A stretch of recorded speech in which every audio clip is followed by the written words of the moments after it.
جب نوح علیہ السلام کشتی کو تعمیر کر رہے تھے تو ایک مومنہ بڑھیا بار بار نوح علیہ السلام کے پاس آتی اور آ کر کہتی کہ اللہ کے نبی کیا آج کشتی میں سوار ہونا ہے؟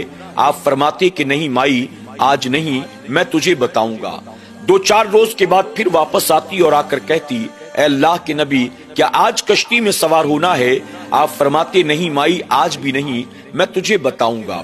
وہ بار بار آتی جاتی رہی۔ اس پر نوح علیہ السلام نے فرمایا کہ مائی تو پریشان نہ ہو، جب اللہ کا عذاب آنے والا ہوگا، جب میں کشتی میں لوگوں کو سوار کرنے لگوں گا تو اس وقت تجھے اطلاع کر دی جائے گی، میں تجھے بلا لوں گا، اس وقت تو چلی آنا۔ نوح علیہ السلام نے اس سے وعدہ فرما لیا، وہ بڑھیا چلی گئی۔ یہاں تک کہ اللہ تبارک تعالیٰ کا حکم آیا، نوح علیہ السلام نے اپنے تمام کلمہ پڑھنے والے امتیوں کو کشتی میں سوار کر لیا۔ آپ کے دل سے اس بڑھیا کا خیال جاتا رہا، یہاں تک کہ اللہ کا عذاب آیا۔ چاروں طرف پانی ہی پانی تھا، سوائے کشتی کے پوری دنیا تباہ و برباد ہو گئی۔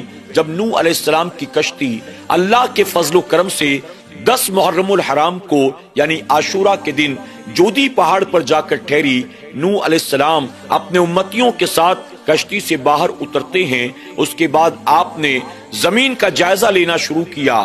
آپ ٹہلتے ٹہلتے ایک مقام پر پہنچے تو آپ نے دیکھا یوں تو پوری دنیا تباہ برباد ہو چکی تھی، لیکن اس زمین پر اب بھی ایک جھوپڑی ایسی موجود تھی جو بالکل صحیح سلامت تھی۔ جب نوح علیہ السلام نے اس جھوپڑی کو دیکھا، آپ کو بڑا تعجب ہوا کہ جس عذاب کی وجہ سے پوری دنیا تباہ و برباد ہو گئی، کچھ بھی نہ بچا، سب کچھ ہلاک ہو گیا، آخر یہ جھوپڑی کیسے بچ گئی؟ آپ قریب گئے تو آپ نے جا کر دیکھا کہ اس جھوپڑی کے اندر وہی بڑھیا جو آپ کا کلمہ پڑھنے والی تھی، اللہ کی عبادت میں مصروف تھی۔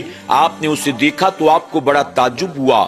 آپ نے سلام کیا، بڑھیا نے سلام کا جواب دیا اور عرض کرتی ہے اے اللہ کے نبی کیا اللہ کا عذاب آنے والا ہے؟ کیا آپ مجھے بلانے کے لیے آئی ہیں؟ تو نوح علیہ السلام فرماتے ہیں مائی اللہ کا عذاب آیا، چلا بھی گیا، میں حیران ہوں دیکھ کر، کیا تجھے اللہ کے عذاب کی خبر تک نہ ہوئی؟ وہ بڑھیا کہتی ہے قسم اس ذات کی جس نے آپ کو حق نبی بنا کر بھیجا ہے، اللہ کا عذاب کب آیا کب گیا مجھے خبر ہی نہیں، مجھے تو بس اتنا پتا ہے چند روز پہلے بجلی کڑکی تھی اور کچھ پانی کی فوہار پڑی تھی، علاوہ اس کے عذاب کب آیا میں تو اللہ کی عبادت میں مصروف تھی، مجھے خبر ہی نہ ہوئی۔ اللہ اکبر۔ نوح علیہ السلام جب سنتے ہیں تو حیران رہ جاتے ہیں۔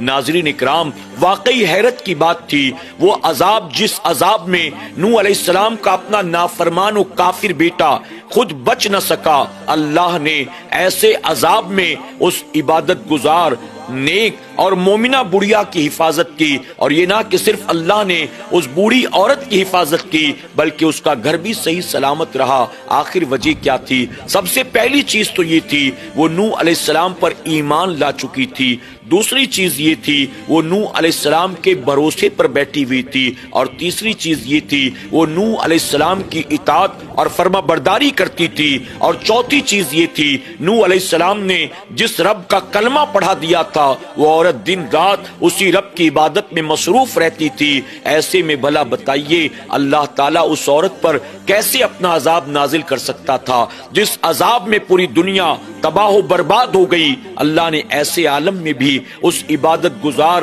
مومنہ بڑھیا کی حفاظت کی۔